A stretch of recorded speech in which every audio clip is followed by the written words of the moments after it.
मैंने कहीं पर जोयस्ती की कुछ पंक्तियाँ पढ़ी थी। इतिहास के लोग प्रेम को बस पढ़ पाते हैं, वे खोदते रहते हैं परत दर परत किताबों को।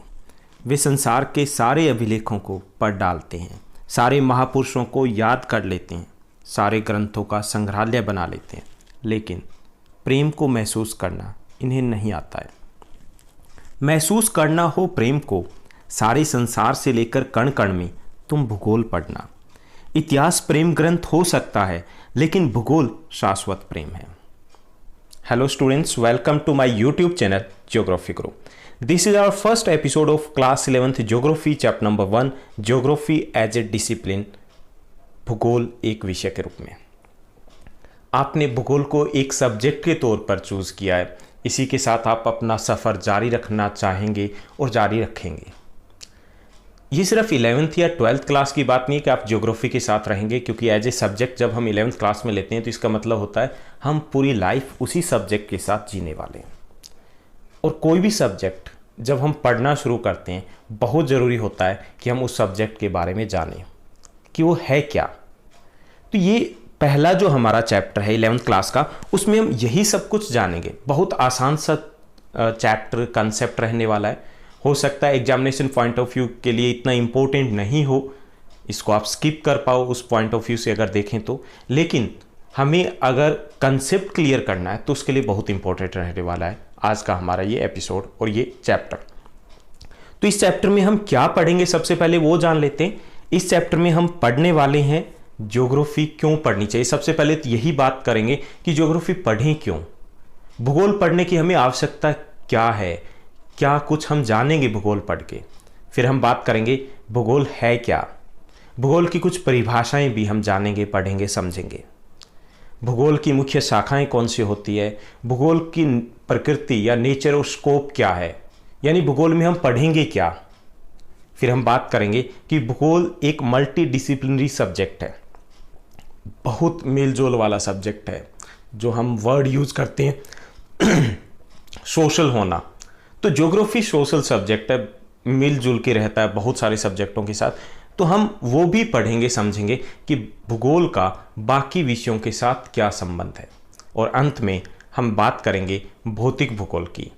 भौतिक भूगोल है, उसकी इंपॉर्टेंस क्या है। भौतिक भूगोल की इसलिए बात करेंगे क्योंकि हम पूरी 11th क्लास में फिजिकल जियोग्राफी पढ़ने वाले हैं, और जो 12th क्लास होगी उसमें आप ह्यूमन जियोग्राफी को पढ़ोगे। तो इसलिए पूरा जो फोकस रहेगा वो फिजिकल जियोग्राफी के ऊपर रहेगा 11th क्लास में। चलिए शुरुआत करते हैं आज के हमारे एपिसोड की। सबसे पहले हम बात करेंगे कि हमें भूगोल क्यों पढ़ना चाहिए, हमें भूगोल का अध्ययन क्यों करना चाहिए, या यूं कहे कि भूगोल क्यों ज़रूरी है, कितना इंपॉर्टेंट सब्जेक्ट है। तो पहला जो बात आती है कि भूगोल क्यों पढ़ना चाहिए, हम कहाँ रहते हैं, हम पृथ्वी की सतह पर रहते हैं, और जहाँ पर हम रहते हैं नेचुरली है, हमें जानकारी होनी चाहिए उसके आसपास के बारे में, वहाँ के पर्यावरण के बारे में। तो हमें वहाँ के बारे में, जहाँ हम रह रहे हैं जिस पृथ्वी के ऊपर, अगर हमें जानकारी प्राप्त करनी है तो हमें भूगोल पढ़ना आवश्यक है। दूसरा आधारभूत भौतिक कारक हैं। आधारभूत भौतिक कारक जैसे अपने आसपास हम देखते हैं, वो कारक हमारे रोज़मर्रा के जीवन को प्रभावित करते हैं। हमारा खान पान, हमारा पहनावा, आसपास की फसलें, सब कुछ प्रभावित होती है आसपास के जिन कारकों से।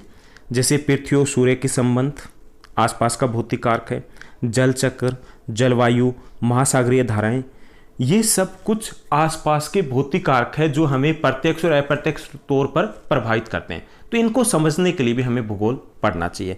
अगर इनको हम और ज़्यादा समझेंगे तो आपदाओं के प्रभाव को कम करने में हमें मदद मिलेगी, हम और ज़्यादा बेहतर तरीके से ऑब्जर्व कर पाएंगे इनको, और भविष्य के लिए कुछ अनुमान भी लगा पाएंगे। तो उसके लिए भी हमें भूगोल पढ़ना चाहिए। तीसरा है, हमारी ये जो दुनिया है ये आपस में एक दूसरे के ऊपर निर्भर है। बहुत सारे कारक हैं जो आपस में जोड़े हुए हैं, और यहाँ पर अगर हमें बहुत अधिक अच्छे तरीके से कार्य करना है, हमें स्थानों की अवस्थिति के बारे में जानना है, उन स्थानों की भौतिक और सांस्कृतिक विशेषताओं को अगर जानना है, क्योंकि तभी हम इंटरडिपेंडेंट है। हमें अगर ये पता होगा कि रशिया या यूएसए है, या ऑस्ट्रेलिया कंटिनेंट है, या यूरोप कंटिनेंट है, अफ्रीका कंटिनेंट, वहाँ कैसी जलवायु है, वहाँ पे किस चीज़ का प्रोडक्शन हो रहा है, कहाँ पर है ये। तो ये हमें हमारी गतिविधियों को, व्यापार को, आपसी सांस्कृतिक संबंधों को आगे बढ़ाने में मदद करते हैं। तो ये कहाँ है, क्या है वहाँ, ये अगर जानना है तो हमें भूगोल का अध्ययन करना आवश्यक है। इसके साथ साथ जो भूतकाल के भूगोल को समझने के लिए हमें ज़रूरी है कि हम भूगोल का अध्ययन करें कि भूतकाल में क्या था। उस भूतकाल को समझने के लिए कैसे भूगोल ने पास्ट में लोगों के विचारों को, उनके स्थानों को, उनके वातावरण को प्रभावित किया और उनके विकास करने में हेल्प की, वो भी अगर समझना है तो हमें भूगोल का अध्ययन करना आवश्यक है। यानी कि इतिहास है वो भी तब तक अधूरा है जब तक हम भूगोल को साथ लेके ना चलें। इसी के साथ अपने समुदाय, अपने समाज, अपने राज्य, अपने निवास स्थान, देश या पूरे विश्व की बात करें तो वहाँ का मानसिक मानचित्र विकसित करने के लिए भी हमें भूगोल का अध्ययन करना चाहिए। आप देखते हो कि कई सारे स्थान हैं, घटनाएं हैं, तो उसमें घटनाएं और स्थान आपने सुन लिया इटली में कोविड-19 है, काफ़ी ज़्यादा फैला। आपने सुना असम में ब्रह्मपुत्र नदी है, उसमें बाढ़ आ गई है। आपने सुना डोनाल्ड ट्रंप है, वो यूएसए के प्रेसिडेंट है। अब ये कहाँ है, ये अब कहाँ जानना है, वो जो क्वेश्चन मार्क आता है हमारे मन में, वो कहाँ हमें ज्योग्राफी बताता है, भूगोल बताता है।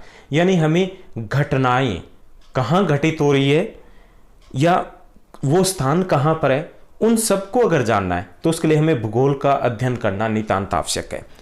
इसके साथ ही हमें मानव और भौतिक जो तंत्र है उनकी प्रक्रियाओं ने कैसे पृथ्वी की सतह को बदला, कैसे कभी इसको सिस्टमेटिक किया, व्यवस्थित किया, कभी कभी इसको पूरी तरीके से बदल दिया, यानी कैसे इसका निर्माण हुआ, किस तरीके से पृथ्वी बनी, किस तरीके से इसका विकास हुआ, किस तरीके से अन्य स्थलाकृतियाँ, मैदानों का, पर्वतों का या मरुस्थल का विकास होता है, ये सब कुछ अगर जानना है तो हमें भूगोल पढ़ना आवश्यक है। साथ ही साथ अंतरिक्ष, बहुत सारे रहस्य हैं अंतरिक्ष में। मिशन मंगल, मिशन मून लॉन्च किए जा रहे हैं। तारे टिमटिमाते हुए दिखाई देते हैं, वही तारे जिनको टूटता हुआ देख करके आप विश मांगते हो, वो तारे जो असंख्य है, जिनको कभी आपने गिनने का प्रयास किया है। उन सब के बारे में, अंतरिक्ष के बारे में हमें जो भी ज्ञान प्राप्त होता है वो हमें भूगोल के द्वारा प्राप्त होता है। तो अंतरिक्ष के बारे में जो घटने वाली घटनाएं उसको जानने के लिए भी भूगोल का अध्ययन है वो अनिवार्य है। इसके साथ साथ जो समय के साथ काफ़ी परिवर्तन हुए, पूरी पृथ्वी में हुए हैं और होते रहेंगे। अब ये परिवर्तन कैसे हुए हैं उनको समझना है, या इनके पीछे जो कारण है, किस कारण से ये बदलाव आते हैं, चाहे वो जलवायु में बदलाव हो, चाहे वो स्थलाकृति में बदलाव हो, वो सब कुछ बदलाव अगर समझना है तो हमें ज्योग्राफी का अध्ययन करना चाहिए, भूगोल को पढ़ना आवश्यक है।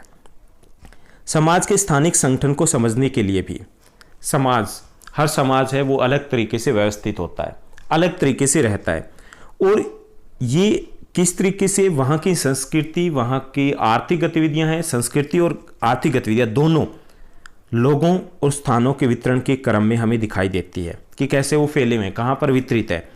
अर्थात भौतिक भूगोल के कारकों का आर्थिक गतिविधियाँ और जनसंख्या के वितरण पर क्या प्रभाव पड़ता है, हम उन शहरों स्थानों में क्यों रहते हैं जहाँ पर हम रह रहे हैं, हम क्या करें और जो करें वो क्यों करें। भूगोल का अध्ययन हमें इस बात का एक अच्छा सा आइडिया देता है कि ये शहर अगर यहाँ पर विकसित हुए तो क्यों विकसित हुए। कुछ शहर है बाकी शहरों की तुलना में आगे निकल गए हैं, बड़े शहर हैं, बहुत इम्पोर्टेंट है, व्यापारिक केंद्र बन गए हैं, तो ये शहर क्यों बने हैं। अगर हमें ये सब कुछ भी जानना है तो हमें भूगोल का अध्ययन करना आवश्यक है। इसके साथ साथ जो स्थानीय और दुनिया भर में सभी स्थानों पर स्थानिक वितरण को पहचानने के लिए, जैसे आर्थिक क्रियाएं कहाँ पर की जा रही है, कैसे की जा रही है। कुछ देश विकसित है तो क्यों विकसित है, कुछ देशों में ग्रामीण जनसंख्या अधिक है तो क्यों अधिक है, कुछ देशों में शहरी जनसंख्या अधिक है तो क्यों अधिक है, उनको समझने के लिए, और साथ ही साथ लोगों और स्थानों की जो जटिल कनेक्टिविटी है उसको समझने के लिए हमें भूगोल का अध्ययन आवश्यक है। ये जटिल कनेक्टिविटी ही बताती है कि कुछ जनसंख्या विहीन प्रदेश हैं, कुछ इलाके हैं जहाँ जनसंख्या घनत्व बहुत कम है, कुछ में बहुत अधिक है, क्यों है, ये सब कुछ हमें बताएगा भूगोल। भूगोल पर्यावरण और समाज के बीच संबंधों को प्रभावित करने वाले कारकों के बारे में हमें उपयुक्त निर्णय लेने में भी सक्षम बनाता है। यानी पर्यावरण है और समाज है, इनका संबंध है, उसी के ऊपर जीवन का सारा ताना बाना टिका होता है। इसके बारे में हम किस तरीके से उनका दोहन कर सकते हैं और कितना दोहन कर सकते हैं, यानी हमें अगर राइट डिसीजन लेना हो तो उसमें सक्षम बनाने में हमें भूगोल है वो मार्गदर्शन करता है। हम कुछ स्थानों पर क्यों नहीं रहते, भूगोल की समझ से हमें पता चलता है कि कौन से स्थान विकास के लिए आदर्श नहीं हैं, कौन से स्थान हैं जो विकास के लिए अच्छे हैं और कितने अच्छे हैं। ये सब कुछ यानी पर्यावरण और मानव के बीच में क्या संबंध है, कौन से कारक प्रभावित करें हमारे विकास को, कौन से हमें सहायता करें, कौन से अवरोध है, वो सब कुछ हमें भूगोल से पता चलता है। पृथ्वी है उसे हम मातृभूमि के रूप में मानते हैं क्योंकि हमारी सारी आवश्यकताएं हैं वो पृथ्वी से पूरी होती है, धरती से पूरी होती है।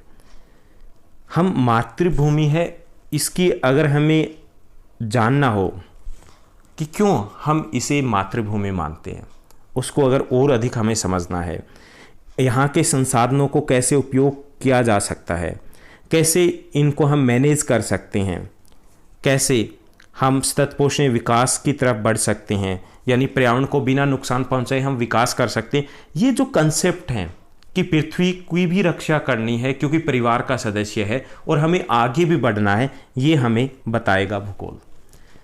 वैश्विक आत्मनिर्भरता को समझने के लिए आपने देखा होगा ग्लोबल वार्मिंग के साथ साथ आपने ग्लोबलाइजेशन भी पढ़ा है। ग्लोबल वार्मिंग क्या है, एक देश कुछ भी कर रहा है तो दूसरे देश में प्रभाव पड़ रहा है, पूरे विश्व में प्रभाव पड़ रहा है। यानी ऐसा नहीं होता कि हमारे देश में अगर पॉल्यूशन हो रहा है तो वो पाकिस्तान के बॉर्डर को क्रॉस नहीं करेगा, या पाकिस्तान में पॉल्यूशन हो रहा है तो हम वहाँ से परमिशन नहीं देंगे कि वीज़ा लेके आओ, ऐसा नहीं होने वाला। ऐसे हम आर्थिक गतिविधियों के लिए भी एक दूसरे के ऊपर निर्भर है। ग्लोबलाइजेशन के इस दौर में एक देश में अगर मंदी आती है तो पूरा विश्व प्रभावित हो जाता है। तो ये अगर समझना है हमें कि कैसे हम एक दूसरे के ऊपर आत्मनिर्भर हैं, अगर हमें समझना है कि कैसे हम एक बेहतर वैश्विक नागरिक बन सकते हैं। यहाँ वैश्विक नागरिक बनने का मतलब है दूसरों को बेहतर तरीके से समझना और पृथ्वी की सीमाओं को जानना। दोनों ही जो ये जिम्मेवारियाँ हैं, इससे हम हमारे ग्रह को अधिक बेहतर बना सकते हैं।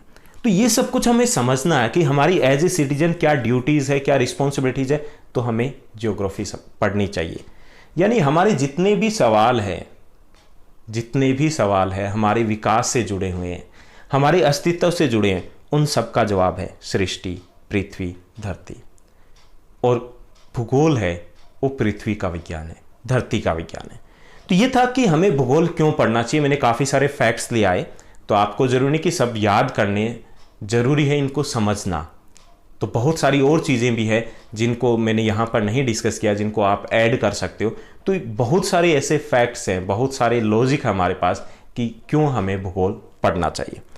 तो चलिए, हमने ये तो बात कर ली, तय कर लिया कि हमें भूगोल क्यों पढ़ना चाहिए। बहुत सारे कारण हैं हमारे पास, एक और लंबी लिस्ट हो सकती है कि भूगोल क्यों पढ़ना चाहिए। अब बात आती है कि भूगोल है क्या जिसको हम पढ़ेंगे। चलिए आगे बढ़ते हैं, हम जानते हैं कि भूगोल क्या है। भूगोल अगर एक लाइन में कहें, सबसे कम शब्दों में कहें तो भूगोल पृथ्वी का वर्णन है, भूगोल पृथ्वी का विज्ञान है। पृथ्वी के ऊपर जो कुछ भी है उसी का वर्णन भूगोल में किया जाता है, क्योंकि भूगोल पृथ्वी की भौतिक, सामाजिक, सांस्कृतिक विशेषताएं हैं, उनमें विविधता पाई जाती है, उनमें भिन्नता पाई जाती है। उन्हीं भिन्नताओं का अध्ययन है, विविधताओं का अध्ययन है हम भूगोल में करते हैं। यानी जहाँ पर क्या है, क्यों है, कैसे है, वो सब कुछ हम भूगोल में पढ़ते हैं। तो ये हुआ मोटे तौर पे कि हमें भूगोल क्यों पढ़ना चाहिए। अगर हम बुकिश डेफिनेशन की बात करें कि भूगोल क्या है, इस शब्द का प्रयोग सबसे पहले किसने किया, तो भूगोल शब्द का प्रयोग सबसे पहले एक ग्रीक विद्वान ने, जिनका नाम इरेटोस्थनीज है, उनके द्वारा किया गया, और इन्हें ही हम भूगोल के पिता के नाम से जानते हैं। भूगोल शब्द है, इसकी उत्पत्ति ग्रीक लैंग्वेज के दो शब्दों जियो प्लस ग्रेफोस से हुई है। जियो का अर्थ होता है पृथ्वी और ग्रेफोस का अर्थ होता है वर्णन करना। Geography is the description of the earth, यानी पृथ्वी का वर्णन ही भूगोल है। अर्थात वह विज्ञान जिसमें पृथ्वी का वर्णन किया जाता है उसे हम भूगोल कहते हैं। इसको आप कई तरीके से शब्दों में, सरल शब्दों में या अलग तरीके से बता सकते हो, पृथ्वी के ऊपर जितने भी कारक पाए जाते हैं, तत्व पाए जाते हैं, वो भूगोल है। भूगोल मानव और जो भौतिक कारक है उनके संबंधों का विज्ञान है। यानी भूगोल का केंद्र बिंदु जरूर पृथ्वी है, लेकिन उस पृथ्वी के अंदर सबसे महत्वपूर्ण जो केंद्र जिसको ध्यान में रख करके हम तत्वों का अध्ययन करते हैं वो मानव है। तो भूगोल क्या है? भूगोल पृथ्वी का वर्णन है। पृथ्वी के ऊपर जितने भी कारक पाए जाते हैं, जितने भी तत्व पाए जाते हैं, उन सबको हम भूगोल में पढ़ते हैं। सबको, यस सबको। आप अपने आसपास देखिए, क्या दिखाई दे रहा है आपको? पेड़ पौधे आपको दिखाई दे रहे होंगे, आपको भवन दिखाई दे रहे हैं, आपको बाहर परिवहन के साधनों की आवाज़ भी आ रही होगी, आपको मिट्टी, जल, जो भी कारक दिखाई दे रहे हैं वो सब कुछ भूगोल में पढ़ते हैं। सब कुछ, यानी बहुत विस्तृत सब्जेक्ट है भूगोल। थोड़ा और जानते हैं भूगोल को, इसकी परिभाषाएं जानने का प्रयास करते हैं कि भूगोल की परिभाषाएं क्या है। भूगोल जैसे यहाँ पे दिया गया, what is geography? Geography is the study of the earth, यानी हम पृथ्वी का अध्ययन करते हैं। तो भूगोल की कुछ परिभाषाएं हैं। मोंक हाउस ज्योग्राफर हुए हैं, उनके अनुसार भूगोल पृथ्वी तल के अध्ययन का विज्ञान है। यानी पृथ्वी तल के ऊपर जो कुछ भी पाया जाता है उसका अध्ययन भूगोल में किया जाता है। एमोल कांट जो जर्मन विद्वान हुए, उनके अनुसार भूगोल वह विज्ञान है जिसमें पृथ्वी के उस भाग का अध्ययन किया जाता है जिसमें मानव निवास करता है, यानी मानव केंद्र में रहता है। यहाँ पर कार्ल रिटर, ये भी जर्मनी के भूगोलवेता हुए हैं, उनके अनुसार भूगोल में पृथ्वी तल का अध्ययन किया जाता है जो मानव का निवास स्थान है। हालांकि सभी की डेफिनेशन में कुछ शब्द इधर से उधर हो सकते हैं, कुछ वर्ड्स, लेकिन जो थीम निकलेगी वो यही है कि पृथ्वी का अध्ययन ही भूगोल है। तो हमने भूगोल क्यों पढ़ना चाहिए, भूगोल है क्या और भूगोल की परिभाषाएं क्या है, ये सब कुछ हमने जाना, क्योंकि बहुत ज़रूरी है कि भूगोल है क्या उसको जाना, तभी आगे हम डिटेल में इसको डिस्कस कर पाते हैं। तो नेक्स्ट सेशन में हम कुछ और एस्पेक्ट्स लेकर के आएंगे कि भूगोल में, अभी तक तो हमने जाना कि भूगोल को क्यों पढ़ना है और क्या है भूगोल। अगले एपिसोड में हम बात करेंगे क्या पढ़ेंगे भूगोल में। तो तब तक के लिए thank you, bye bye, take care, have a nice day.